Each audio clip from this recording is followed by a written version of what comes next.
రాహుల్ గారు, మనకు ఒక breaking update అందుతోంది. వైసీపీ సోషల్ మీడియా దెబ్బకు హాస్పిటల్లో చేరారు కమిడియన్ పృథ్వీరాజ్కు హై బీపీ రావడంతో హైదరాబాద్లోని ఓ ప్రైవేట్ హాస్పిటల్లో చికిత్స పొందుతున్నారు. మనకు అందుతున్న బ్రేకింగ్ అప్డేట్ అండి.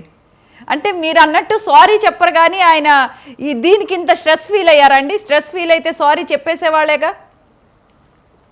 అసలు ఆయన ఏం చేయాలనుకుంటున్నారు, ఆయన ఏమి క్రియేట్ చేయాలనుకుంటున్నారు, దీనివల్ల సినిమా ఇంకా నష్టపోతుందన్న విషయం అతనికి తెలియదు. సింపుల్ సారీ అనేది కాదండి.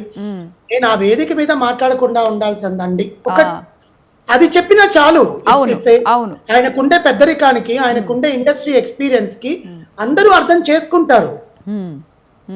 ఆయన వచ్చి నన్ను క్షమించండి అని ఒక మాట చెప్పకపోయినా కూడా నేనేదో పొరపాటున నా టంగ్ స్లిప్ అయింది. ఇప్పుడు మొన్న దాన్ని ఏమంటారు, పుష్ప దాంట్లో అల్లు అర్జున్ గారు మా రేవంత్ రెడ్డి గారి పేరు మర్చిపోవడము, నిన్న సంక్రాంతికి వస్తున్నాము సక్సెస్ మీట్ లో అనిల్ రావిపూడి గారు హరీష్ శంకర్ పేరు మర్చిపోవడము, నిన్న అరవింద్ గారు గేమ్ చేంజర్ మూవీ కోసం మాట్లాడటం, ఇవన్నీ అది యాదృచ్ఛికంగా జరిగాయే కానీ వాంటెడ్ గా చేసిన తప్పిదాలు అయితే కాదు. ఇప్పుడు ఈయన సారీ చెప్పకపోవడం, ఇప్పుడు హాస్పిటల్లో నేను అడ్మిట్ అయినాను, నాకు హై బీపీ వచ్చేసింది, మైట్ బి ఆయనకి నిజంగానే స్ట్రెస్ కారణంగా హెల్త్ అఫెక్ట్ అయ్యిండొచ్చు because of his age factor.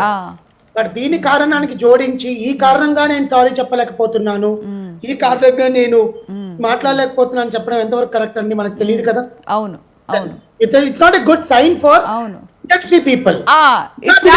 Sign for industry people and producers. అంటే ఇప్పుడు ఆయన మీరు అన్నట్టు ఇది వేదిక కాదు అనే కంటే కూడా నేను నిజంగా మిస్టేక్ చేశాను అంటే కూడా ఏంటండి, కొన్ని లక్షల మంది బ్రతికిపోతారు, ఎంతమంది టెక్నీషియన్స్ ఎంతమంది పనిచేసి ఉన్నారు, సినిమాకి ఎన్ని రోజులు కష్టపడి ఉన్నారు, అందరూ బ్రతికిపోతారుగా. ఒక స్టెప్ డౌన్ మొదలైనప్పటి నుంచి ఇవే పైరసీలు, ఏదో ఒక దాంతో సినిమాని చంపేయడమే. గేమ్ చేంజర్ కి అలాగే అయింది, తండేల్కి అలాగే అయ్యింది. ఇప్పుడు ఇది ఇంకొక 15 సినిమాలు ఉన్నాయి మార్చ్ అండ్ ఏప్రిల్ లో, పెద్ద పెద్ద సినిమాలు.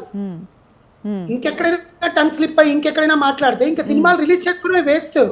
అంటే ఈ పరంగా ఇప్పుడు కార్తిక్ గారు చెప్పినట్టు రాజకీయ అంటే ప్రతిపక్ష నాయకులకి పని పాట లేక సినిమా మీద పని ఏడుస్తున్నారు. అవునండి. అంటే నాట్ ఓన్లీ ప్రతిపక్షం అండి, ఎవరైనా అంటే రాజకీయాల్లో ఉన్న వాళ్ళకి ఇలాంటివి ఎప్పుడు దొరుకుతాయా అని చూస్తూ ఉంటారు వాళ్ళ అవకాశం కోసం. గవర్నమెంట్లో ఉన్న వాళ్ళవని, ప్రతిపక్షంలో ఉన్న వాళ్ళవని, ఎవరైనానండి. అంటే వాళ్ళకి ఏ అవకాశం దొరుకుతుందా, లాగుదాం పీగుదాం అని చూస్తూ ఉంటారు. అలాంటప్పుడు మీరు ఆ ఛాన్స్ ఇవ్వటం ఎంతవరకు కరెక్ట్? ఆ ఛాన్స్ ఇప్పుడు చేతులుగా లేక ఆకులు పట్టుకోవడం అంటే ఒక్కసారి కాదండి, రిపీట్ గా అవుతున్నా కూడా ఈసారి స్ట్రాంగ్ గా ఏదైనా డెసిషన్ తీసుకోవాలి మీరే. ఖచ్చితంగా అండి, ఎందుకంటే ఒక దెబ్బ మీద దెబ్బ పడుతోంది. నిన్న అంతటి అల్లు అరవింద్ గారు ఒకవేళ నా వల్ల మీరు ఎవరైనా హర్ట్ అయి ఉంటే నేను క్షమాపణ చెప్పడానికి కూడా సిద్ధమే చెప్పేశారు. చెప్పారు. అదే అలా చెప్పిన ఆయనంతట ఆయనే ఉన్నప్పుడు మనకి ఈ పౌరుషము, ఈ ఉక్రోషం దేనికి అని, అదేదో రాజకీయ సినిమా వదిలేసి రాజకీయంలోకి వెళ్ళి చేసుకోవచ్చు కదా. అదే ఈ బాధలు ఉంటాయి. అదేనండి, ప్రొడ్యూసర్ చిన్న ప్రొడ్యూసర్ అండి, అతను ఎంత కష్టపడి సినిమా తీసుంటాడు. ఎంతమంది హీరోల దగ్గరికి వెళ్తే ఒప్పుకోలేదంట కదా. ఈయన ఒప్పుకొని ఇంత ధైర్యంగా ఒక లేడీ గెటప్ వేసుకొని, అప్పట్లో రాజన్ ప్రసాద్ మేడం అలాంటి సినిమాలు తీశారు, తర్వాత first time full length lady getup role ఈయన కనిపించడం. అదే ఎంత గడ్స్ ఉండాలి ఒక young hero, upcoming hero lady getup లో మూవీ చేయాలంటే ఎంత గడ్స్ ఉండాలి. ఆయనకి ఆనందం, చిరంజీవి గారు వాళ్ళ నాన్నగారు ఇష్టపడే వ్యక్తి వచ్చి ఈ సినిమాని, అతని కళ్ళల్లో ఆనందం, చిన్న పిల్లలు ఆనందపడినట్టు ఆనందపడ్డారు విశ్వక్సేన్ గారు. అలా ఆ ఆనందాన్ని ఒక్క నిమిషం కూడా ఉంచలేకుండా పోయింది. ఇంత పడుకొని తెచ్చేసరికి పొద్దున్న లేస్తే ఇంత నెగిటివ్ పబ్లిసిటీ, మళ్ళీ ఇంకోటి బెదిరించడం, హెచ్డి క్వాలిటీ మేము పైరసీ చేసి విడుదల చేస్తాం అంటే ఎంత ధైర్యం ఉండాలండి. ఇప్పుడు కార్తిక్ గారు చెప్పినట్టు అది అసలు ఎంత ధైర్యం ఉండాలి. అది ఒక కేసు, అది అంటే యాంటీ సోషల్ ఎలిమెంట్, అది అంత పబ్లిక్ గా చెప్తున్నారంటే ఇప్పుడు పృథ్వీ గారు చేసిన మిస్టేక్ అంటే వీళ్ళు పెద్ద మిస్టేక్ చేస్తున్నారు కదా. అది గవర్నమెంట్ పరంగా చట్టపరంగా ఎటువంటి చర్యలు తీసుకోవాలనుకునేది ఖచ్చితంగా, ఒక్కవేళ నిజంగా అలాంటి జరిగితే మాత్రం అంతకన్నా దారుణమైన కేసులు చట్టపరంగా వాళ్ళ మీద ఉంటాయి. కానీ మన సైడ్ ఒక ఉంది కదా తప్పు అనేది, దాన్ని కవర్ చేసుకోవడానికి ఇండస్ట్రీ నుంచి పెద్దలందరూ ఒక నిర్ణయం తీసుకొని ఖచ్చితంగా ముందుకు వస్తారు. రెండోది ఇలా జరిగితే ప్రొడ్యూసర్లు ముందుకు రారండి సినిమాలు తీయడానికి, అవును. ఇంకా బిజినెస్ లో పెట్టుకుంటారు. అవును. అవును. ఇప్పుడు సినిమా బాగాలేకుండా ఆడకపోతే ఒక నక్క ఫైన్ గుడ్ నష్టం భరిస్తాం, కానీ అసలు ఒక్క షో పడిన వెంటనే నువ్వు ప్రింట్లు బయటకు ఇచ్చేసి సెన్సార్ చేస్తామని చెప్పి బెదిరిస్తుంటే ప్రొడ్యూసర్ ఇంకెందుకు వచ్చి సినిమా తీస్తాడు? కరెక్ట్. ఇలాంటి వాళ్ళకి ఆర్టిస్ట్లకి క్యారెక్టర్స్ ఎలా వస్తాయి? నిన్ను నమ్ముకునే కదా నువ్వు సినిమాకి న్యాయం చేస్తావనే కదా పెట్టుకుంది. అంటే ఇంకొక మాట కూడా అంటున్నారు రాహుల్ గారు, ఫైనల్గా ఏది ఎన్ని జరిగినా సినిమాలో విషయం ఉండాలి, ప్రజలు ఆదరించాలి, అప్పుడే సినిమా కలెక్షన్స్ వస్తాయి, సినిమా హిట్ అవుతుంది అని అంటూ ఉన్నారు. కానీ మీరన్నట్టు ఎంత ఇది ఒక పాయింట్, కానీ మీరన్నట్టు పైరసీ చేసేసి ఇంట్లోనే హెచ్డి క్వాలిటీ వచ్చేస్తే నిజంగా సినిమా బాగుంటే అందరూ కలిసి చూస్తారు. అంతే. మీరు అన్నది హెచ్డి ప్రింట్ ఇంట్లో చూసి థియేటర్కి వెళ్ళడం ఏందండి? థియేటర్లో రిలీజ్ చేసేదే థియేటర్లో చూడడానికి కదా. అంటే ఇక్కడ Obviously. అవును, అంటే వాళ్ళు సినిమా ఇప్పుడు వాళ్ళు హెచ్డి క్వాలిటీ పైరసీ చేసి రిలీజ్ చేస్తే అందరూ ఇళ్లలో కూర్చొని చూసుకుంటారు కదా సినిమా బాగుంది అని. Okay, అన్ని ఇంట్లో అంటున్నారా మీరు?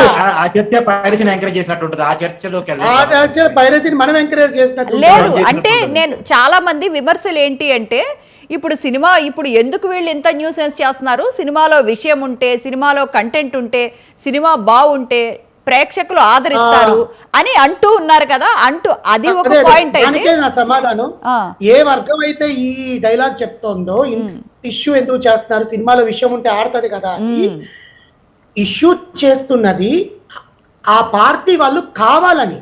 ఇతను మాట్లాడిన దానికి వాళ్ళు ఇంకా రెచ్చిపోయి, అంటే ఇదొక్క సినిమా అనే కాదు, గత 3 సినిమాలు ఏవైతే పైరసీని ఎంకరేజ్ చేసి రిలీజ్ చేశారో పని కట్టుకొని ఇంకా మాకు ఇదే పని, మాకు ఇంకే పని లేదు, మేము తిండి కొడుతున్నాం, మేము ఇదే చేస్తాం అనుకోని చేస్తున్నారు చూసారా.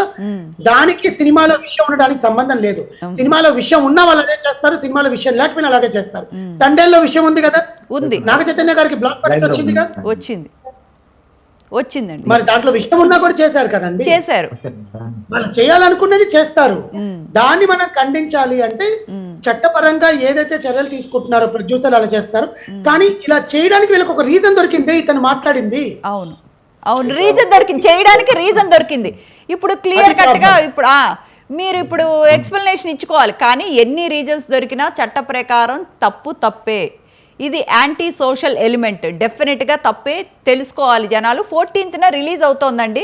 అంటే ఏమైనా పోస్ట్ పోన్ చేసే అవకాశం కనిపిస్తోందా? పోస్ట్ పోన్ అయితే చేయరండి, ఎందుకంటే వాళ్ళు ఎంచుకున్న డేట్స్ అలాంటివి. ఎందుకంటే తండేల్ మూవీ కనీసం 2 వీక్స్ అన్న థియేటర్, 1 వీక్ 7th నుంచి 7th వరకు 14th వరకు. ఒకవేళ ఇప్పుడు బ్రహ్మానందం అనే సినిమా రిలీజ్ అవుతోంది, అది కంప్లీట్ డిఫరెంట్ జోనర్.